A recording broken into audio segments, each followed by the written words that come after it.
வணக்கம் நண்பர்களே. இப்போல்லாம் மல்லிகைப்பூ நிறைய வெரைட்டிஸ் வந்துக்கிட்டே இருக்குது. அதில் நம்ம பார்த்திங்கன்னா இருவாச்சி மல்லி 3 அடுக்கில் ரொம்ப அழகாக இருக்கும். பார்க்குறதுக்கு நல்லா அந்த இதழ்கள்லாம் ஊசி ஊசியாக இருக்கும். ஆனால் இப்போ ஒரு வெரைட்டி இப்போ லேட்டஸ்ட்டாக தான் நான் வாங்கினேன். இதை லிங்கம் இருவாச்சின்னு சொல்கிறாங்க. ஆனால் பூ பார்த்திங்கன்னா இருவாச்சி மாதிரி தான் இருக்குது. ஆனால் நல்ல பெரிய பூவாக இருக்குது. மொட்டுமே இருவாச்சி மொட்டை விட டபுள் மடங்குன்னு சொல்லலாம். அந்தளவுக்கு நல்ல பெரிய மொட்டாக இருக்குது. காமனாக மற்ற மல்லிகைகளில் மொட்டு பார்த்திங்கன்னா நல்லா க்ளோஸ்டாக இருக்கும்.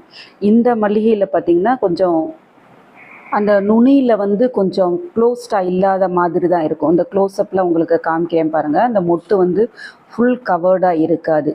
பூ பார்த்திங்கன்னா நல்ல மணமாக நல்ல பெரிய சைஸாக இருக்குது. குட்டி பாரிஜாதம் மலர்ந்தால் எப்படி இருக்கும் அந்த அளவுக்கு நல்ல பெரிய சைஸ் பூவாக இருக்குது. மொட்டுக்களுமே ஒரு இதுலேயுமே நல்ல 2, 3, 4 அப்படின்னு நல்லா கொத்து கொத்தாகவே வருது. சில பூக்கள் தனியாக வரும். ஆனால் இதில் நல்ல 3, 4 மொட்டுக்கள் சேர்ந்து வருது. இது வேறு இன்னொரு வெரைட்டி. இந்த மொட்டு காமிக்கிறதுக்காக பார்க்குறேன். இதில் எப்படி அந்த மொட்டு க்ளோஸ்டாக இருக்குது பார்த்தீங்களா. ஆனால் இந்த இருவாச்சி மொட்டு மட்டும் கொஞ்சம் விரிஞ்ச மாதிரி இருக்குது. பூ இதை விட டபுள் மடங்காக ரொம்ப அழகாக பார்க்குறதுக்கு வித்தியாசமாக இருக்குது. மனமும் ரொம்ப நல்லா இருக்குது. உங்களுக்கு இந்த பூ இப்போ மொட்டை இருவாச்சி மொட்டையும் இந்த லிங்கம் இருவாச்சி மொட்டையும் கம்பேர் பண்ணி காமிக்கிறேன் பாருங்கள். அப்போ தான் உங்களுக்கு வித்தியாசம் தெரியும். இந்த பிளேட்டில் இருக்கிறது ஒன்று இருவாச்சி மொட்டும், இது லிங்கம் இருவாச்சி மொட்டும். எவ்வளோ பெருசாக இருக்குது பாருங்கள். அதை கம்பேர் பண்ணும்போது 2 மடங்கு பெருசாக இருக்குது.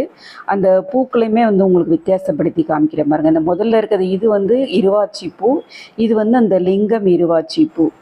ஏற்கனவே லாஸ்ட் வீடியோவில் பூனை மல்லி 5 லேயர் பூ எப்படி இருக்கும் அப்படின்னு சொல்லி காமிச்சிருந்தேன். பூனை மல்லியிலே சிங்கிள் லேயருமே இருக்குது.